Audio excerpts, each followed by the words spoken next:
વડોદરાના પાદરામાં ઉજ્જવલા યોજનાનું કૌભાંડ સામે આવ્યું છે। વડોદરાથી હાલ મહત્વના સમાચાર સામે આવ્યા છે, જ્યાં ઉજ્જવલા યોજનાનું કૌભાંડ જોવા મળી રહ્યું છે। ઉજ્જવલાના જોડાણ બારોબાર બીજે ફાળવી દેવામાં આવ્યા છે, તો ફોર્મ પાસ થઈ ગયું હોવા છતાં પણ રદ થયું હોય તેમ જણાવવામાં આવ્યું છે। લાભાર્થીના નામે અન્યને ગેસ કનેક્શન આપી દેવામાં આવ્યું હતું, તો ગેસ એજન્સીમાં તપાસ કરતા સમગ્ર ભાંડો ફૂટ્યો, જેમાં વડા પોલીસ મથકમાં ફરિયાદ કરવામાં આવી। બે લાભાર્થીઓ સાથે છેતરપિંડી આચરવામાં આવે છે, ત્યારે હાલ આ સમગ્ર મામલામાં પોલીસ દ્વારા તપાસ હાથ ધરવામાં આવી છે, તો પોલીસે તપાસનો ધમધમાટ શરૂ કરી દીધો છે।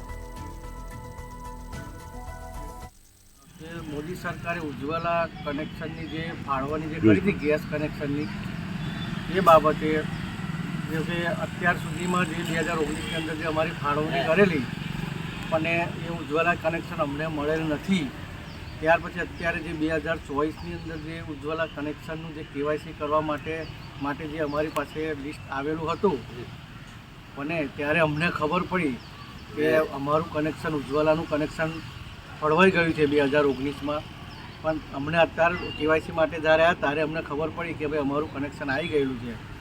ત્યાર પછી અમે કનેક્શન માટે જે મોભા ગામમાં દેવકી એજન્સી છે ત્યાં જઈને અમે તપાસ કરી કે ભાઈ આ કનેક્શન અમારા નામનું, તો ત્યાંથી અમને જાણવા મળ્યું છે કે ભાઈ તમારું કનેક્શન 2019ની અંદર ફાળવાઈ ગયું છે। 2019 મમ્મીનો બોટલ આવ્યો 2019માં રમીલાબેન અરવિંદભાઈ રાણા સરકાર ₹1 બોટલ ઉજાલા બોટલ હતો તે 2019 બોટલ ને ભાઈ 6 ની સબસિડી ભાઈ લઈ લીધી છે। એ મારા મમ્મીનું કનેક્શન છે ને કોઈ ભરવાનો છોકરો વાપરે છે, એ સબસિડી ભાઈ એના ખાતામાં પડે છે, એને ગયા ત્રીજા મહિનામાં બોટલ ભરાયો હતો। वो कई एजेंसी है? Devki gas agency mobile road पर सादर रोड पर आई सदर रोड पर છે। देवकी गैस एजेंसी સંજયભાઈ ને ચંદ્રભાઈ નામ છે એમનું, બે જણનું। એવું છે? હા, એટલે આ તને ખબર કેવી રીતે પડી? હા, આ તો જ્યારે છે ને કેવાયસી માટે ફોર્મ આવી ને ત્યારે મમ્મીનું અંદર નામ લખ્યું રમીલાબેન અરવિંદભાઈ રાણા। કેટલા વર્ષથી આવું? 6 વર્ષથી 2019 બોટલ હતો। 2019માં બોટલ આવ્યો હતો હા। ઉજ્જવલા યોજના?